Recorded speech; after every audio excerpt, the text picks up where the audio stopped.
if you have any specific goal that you want to achieve, you have to cut out the stuff that is preventing you from getting there. So in this video, I'm talking about cutting all of the fat out of your life so that you can get to where you want to go and not keep wondering why you're not there. So the first and easiest to fix is notifications and wasting time on social media. The second is cutting out the people that are not good for you. You don't want to be watering dead plants. And then the third is bad habits, and this is stuff like bad food and substances, bad bedtimes.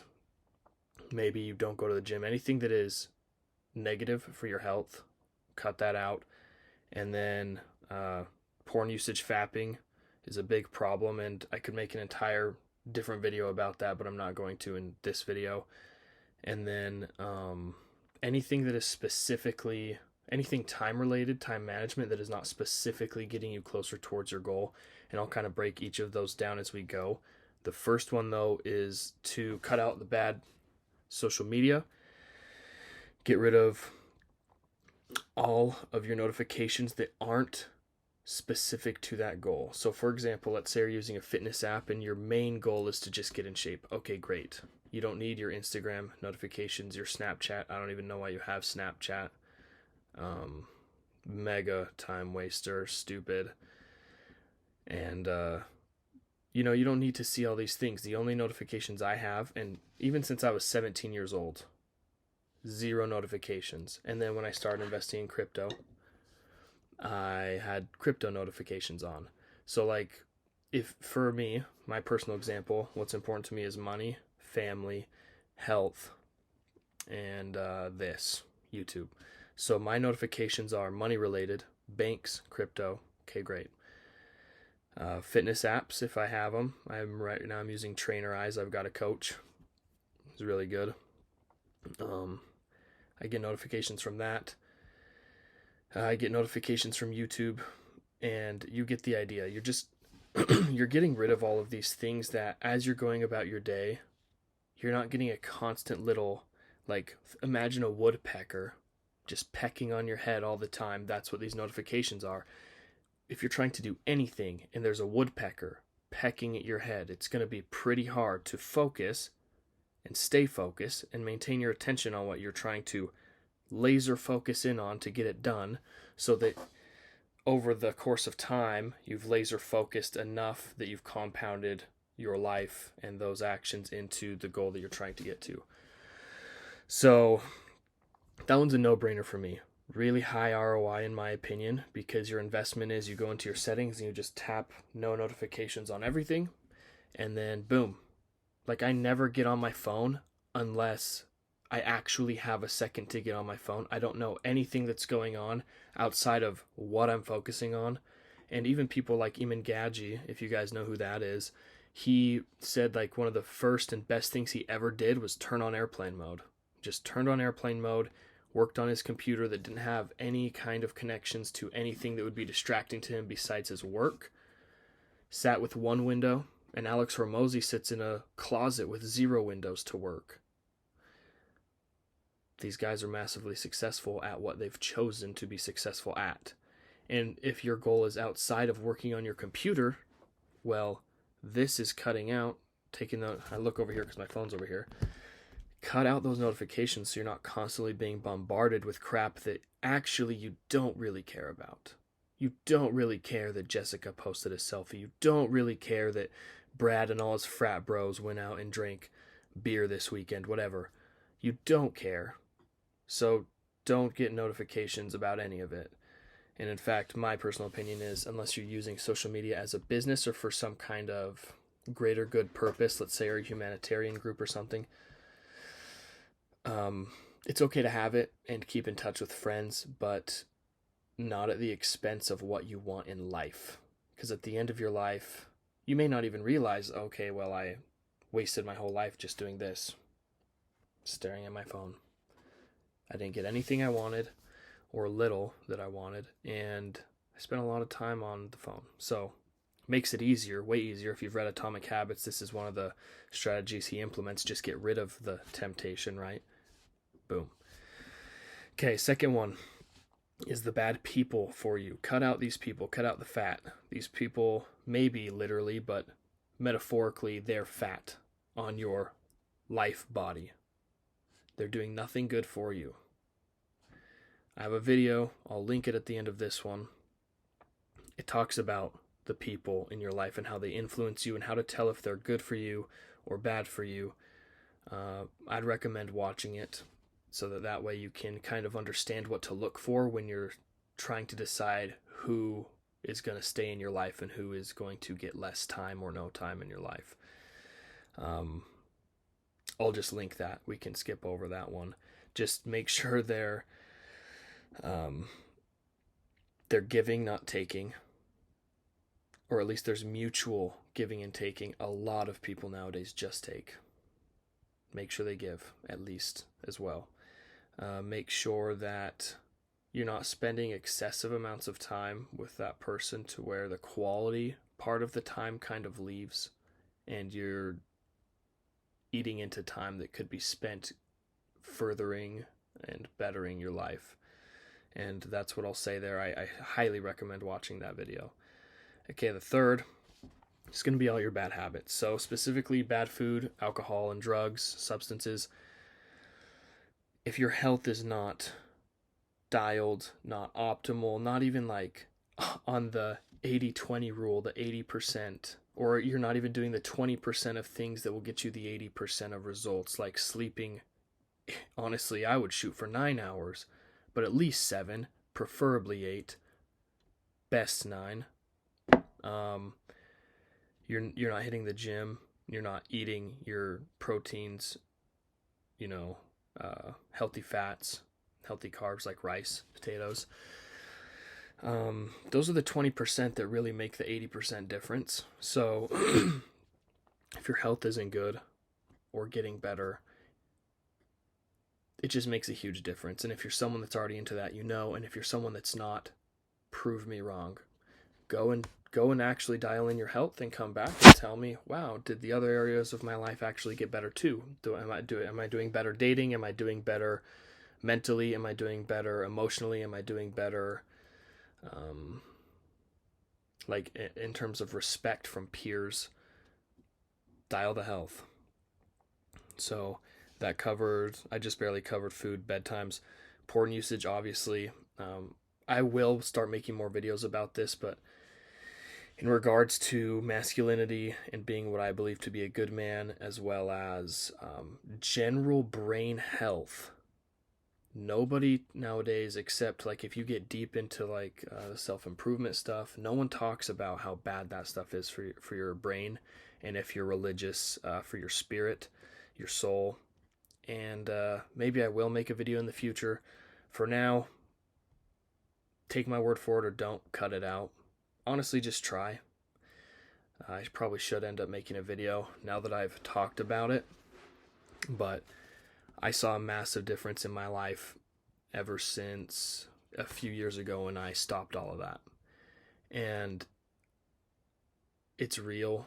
The people that actually get on it maintain that because of the difference it makes. So I highly recommend that as well if that's an issue for you. The fourth one, time wasting. So I've defined this as anything that doesn't get you to your goals, anything you don't absolutely love outside of goal-specific non-negotiable actions, or anything that doesn't give your mind and body true regenerative rest. So social media is a perfect example. Time wasting. Is scrolling getting you closer to your goals? No. Unless you've set aside like 15 minutes to look at some other people's stuff for inspiration, but BS. You're just BS. Anything you don't absolutely love. Okay, do you absolutely love scrolling? Does it actually like make you happy, fulfill you? Okay, maybe cut it. Anything that doesn't give your mind or body true regenerative rest. So, to me, scrolling, I mean, maybe no more than 15 to 30 minutes a day. That's a lot. Think about that. That added up over 365 days, added up multiply that by, like, let's call it, you've got 60 years left of life if you're 20, realistically. That's a lot of time. Like, you could learn languages, many languages in that amount of time. You could learn 10 languages 30 minutes a day for the next 60 years or more. What would you rather have? You don't even remember the stuff you see when you're scrolling, really. Maybe for a day or two. Maybe if it's a popular meme for a month. But do you remember what you were looking at, what you spent half an hour doing a month ago on your phone? No. So to me, that's not really worth it. You can decide if it's worth it to you. So you're going to want to turn off everything except what matters most. So for me, that has become, and decide for yourself, but for me, it's money and family, as well as my health and finding fulfillment and purpose, which is what this channel is. I just want to share the things that have really helped me, and I find that to be something that is fulfilling, so that's something I'm doing. Excuse me. The reason is, if you want to have a certain thing, anything that isn't centered around that thing is fat. So if it's not focused on it, it's going to completely stop you from attaining or achieving or obtaining whatever you're going after. Is it worth it to cut the fat so that your current, or cut the fat from your current and present self so that your future self can have what you want? To me, yes. Decide if it is for you. Maybe it's not. Maybe you just want to wallow in all of this stupid crap and then end up nobody with nothing. I don't, so I cut the fat. Every day I cut more fat. Physically, mentally, emotionally, in regards to if you're cutting people, you're cutting time fat, emotional fat, mental fat. It's worth it. So you just need to decide if the stuff you're consuming or allowing into your life is wasting it. And it's your life, not mine. So you make the decisions and you're the one with the consequences. I'm just giving perspective and tools. So here's your action plan. Right now, you go into your phone, and anything that isn't specifically what you truly care about. For me, I said money, fitness, family. Anything that doesn't have to do with family, you turn those notifications off. Truly. Social media, yeah, but my family's on social media. If you don't even have their numbers, though, then you don't care about them that much. And if you have their numbers, how about you personally check in with them and be a good family member instead of making this excuse to keep your social media? Just a thought. If it doesn't have to do with money, turn it off. If it doesn't have to do with fitness, turn it off. Let's say you have some other goal that has some kind of app or reason to have notifications on your phone. Okay, have them on. Figure out how to turn on the notifications for specific people and turn off all the rest. I think there's a way on iPhones you can turn on Do Not Disturb, but certain people's notifications get through. I haven't looked into that yet. I just turn everyone off, turn everything off all the time. Nothing's ever on. It hasn't been for, almost 6 years now. So turn them off right now. That's your first action step. If you actually care, turn them off. Second, I'm going to do this in week-long increments. If you want to do it quicker, I encourage that. If you want to do it slower, I don't encourage that. But if you're doing it, hey, you're better than the person that's not doing it at all. So week 1, I'm going to start a real workout plan, get a real diet plan, start a real sleep schedule. And in the next 90 days, stick to that.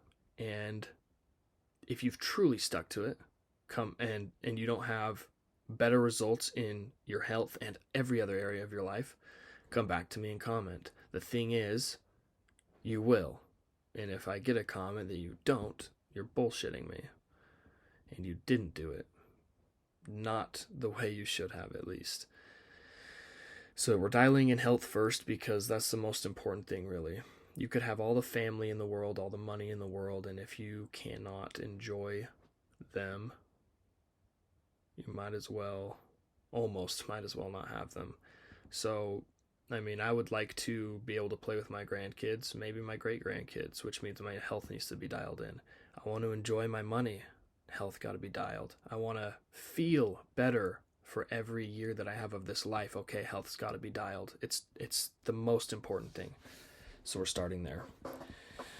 Okay, now week 2 is cutting the people. So now we've started getting into the health. It feels a little less stressful because you don't want to start everything all at once. It's pretty hard to do that. You'll probably crash and burn at about week 3 if you make it that long. So week 2 is the people. Watch that video. I'm going to link it. It's going to talk about some ideas and perspectives about the influences of those people and how to spot the bad ones, get some good ones. I'll link it, watch it. It's at the end of this one. So you just want to cut out those energy vampires and get in some energy givers into your life. Now for week 3, the entire week, this is really annoying. I've done it. I hated it. But it is very eye-opening. Every time you start a new task, either on your phone or even a little tiny notebook, you record what you did. Okay, I went to take a shit. Started that at 5:20 p.m. and I finished at 5:10 p.m. because I was scrolling. Okay, you do that for an entire week. Okay, I've clocked into work, it's 9. Okay, I've clocked out of work, it's 5. That's going to be the most time-draining thing you have consistently. But in the hours before work and the hours after work, you'll start to see, I spent an hour on my phone. My life didn't get better. I spent 2 hours talking to my neighbor that I don't care about. My life didn't get better. And you're able to see how, when, where, and why you're losing time, one of, if not your most valuable resources. The most finite, the least guaranteed. So, do that. Or don't. I'd like you to. I'd like you to improve your life. But it's truly up to you whether you do that or not. And then cut the fat. Okay, not going to sit on my phone. Going to take a 2-minute shit next time. Okay, I'm going to end the conversation after 5 polite and interested minutes with my neighbor and get to work or spend time with my kids. Whatever your important things are, do those important things. So that's pretty much what I've got. It's just advice from my experience in my life. If you want a lean, strong, and healthy body, you cut the fat. And there's a few ways you do that. If you want a lean, strong, and healthy life, you cut the fat. I've given you at least a few ways you can do it. How, why, where to look, what to do. And you can find more if you really care. So, with that, I hope you guys enjoyed this video. I'd like some feedback if you made it this far. Watch my video on people I'm going to link. Comment something you liked or disliked, something valuable you got. Give me some video ideas if you'd like to see something that I haven't covered yet. And I will see you guys in the next one.